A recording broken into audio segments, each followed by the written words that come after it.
이번 영상은 제가 스웨덴 대학교 대학원에서 공부를 하고 학위를 마치면서 스웨덴 정부 기관이나 고등교육단체 그리고 대학교 대학원에서 어떻게 표절을 제도적으로 근절하기 위해 노력하고 표절된 학위 논문이나 보고서 등이 나오지 않게 하기 위해서 힘을 쓰는지에 대해 제가 경험한 것, 제가 배운 것들을 짧게 담은 영상입니다. 우선 표절의 의미를 간단히 정리해보자면, 표절이란 다른 사람의 글, 문학작품, 학술 논문, 좌표, 다이어그램, 설명 그림표, 데이터 등을 일부 혹은 전체를 직접 베끼거나 원작자의 관념, 생각, 아이디어를 마치 자신의 생각인 것처럼 사용하는 것을 이릅니다. 간단히 말하자면 원작자 그리고 출처를 밝히지 않고 창작물을 자신의 내용인 것처럼 도용하는 것입니다. 저작권 침해와 표절은 엄연히 다른 내용이므로 이번 영상에서는 표절에 그 중점을 두도록 하겠습니다.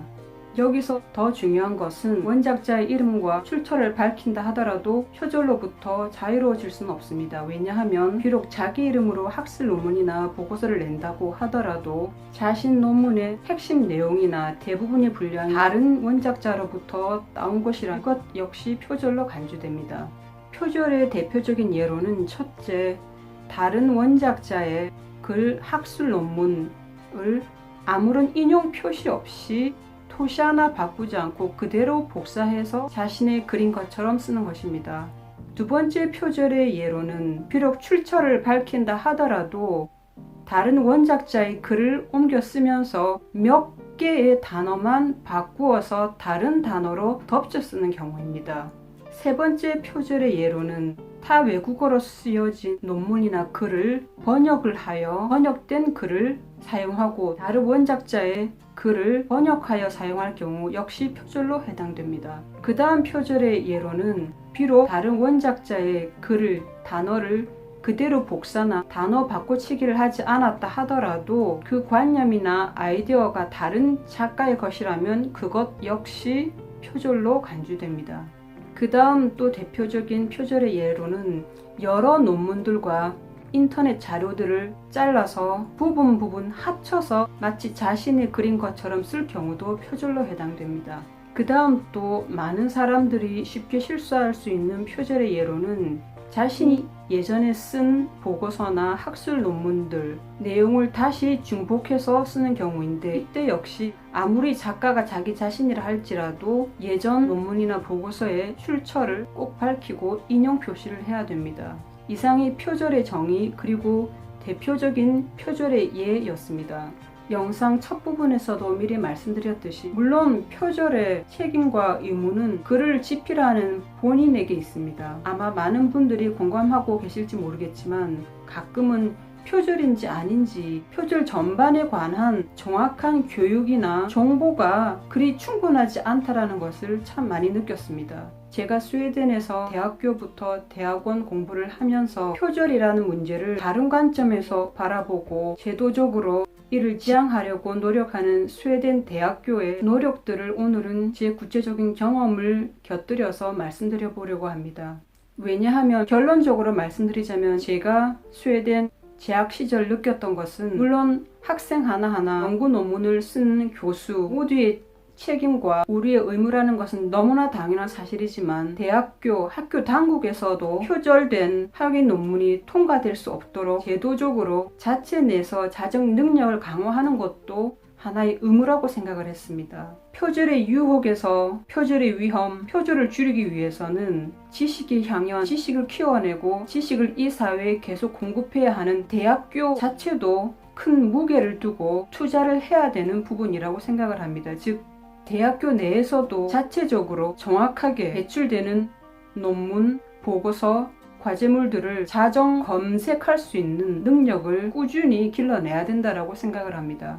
우선 제가 처음 스웨덴 대학교 경영경제학부에 입학을 했을 때 경제경영학부 학생회 회장이 몇 명의 재학생들을 데리고 상단에 올라와서 저희들에게 두꺼운 A4지 뭉텅이를 나누어 주었습니다. 그러면서 이것은 일종의 테스트니 우리가 알고 있는 지식을 이용해서 표절에 대한 우리들의 기존 지식을 물어보는 것이었습니다. 어디서 어디까지가 표절이고 우리가 너무나 당연시했던 것들도 표절이 될 수 있구나라는 것들을 많이 배우고 깨달았습니다. 대학교라는 상아탑에 들어가기 전에 고등학교를 졸업한 학생들은 그 오리엔테이션장에서 우리가 이제 앞으로 읽고 공부해야 할 것들을 써내고 학교에 제출을 하고 사회에 출판을 하기 전에 표절의 의미를 다 같이 공감하고 서로 의논을 하는 그런 의미 있는 자리였습니다.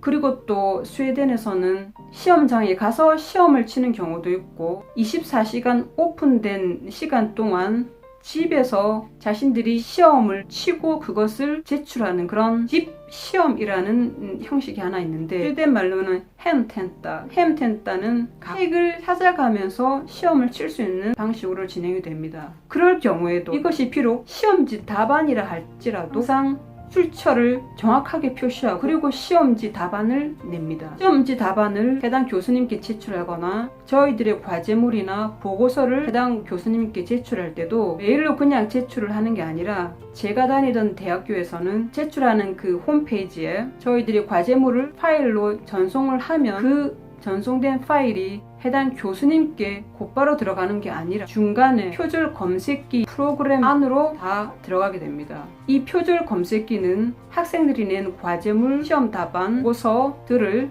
수령하자마자 전 세계의 모든 인터넷 자료, 출판된 책, 학술 논문, 그리고 이미 그 전에 제출되었던 시험지 답안, 이미 그 전에 제출되었던 레포트나 보고서들을 총망라하여 내가 낸 이 글과 유사한 부분이 있는지 없는지를 매칭해 나가기 시작합니다.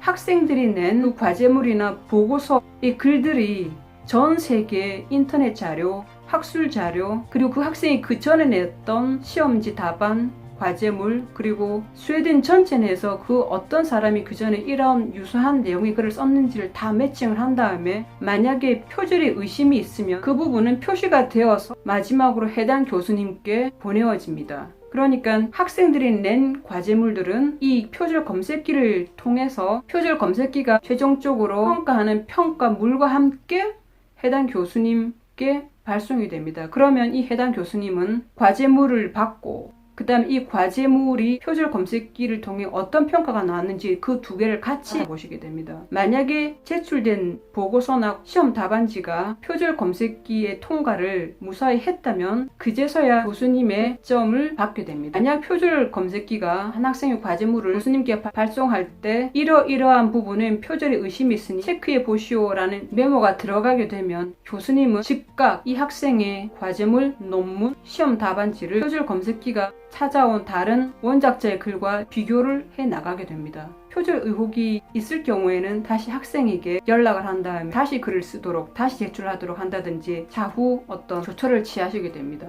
이러한 표절 검색을 스스로 컨트롤할 수 있는 능력들을 스웨덴 대학교, 대학원, 고등교육기관에서는 계속해서 키우려고 노력을 하기 때문에 이러한 과정들이 대학교가 배출해내는 지식물의 결과들을 신빙성을 가지고 활용할 수 있게 되는 하나의 단계가 되는 거라고 생각합니다. 표절을 해당 교육기관 내에서 자체적으로 검색할 수 있는 능력들이 표절을 하지 말라고만 일방적으로 주장하고 외치는 것보다 더 건설적인 모색 방법이 아닌가라고 생각을 합니다.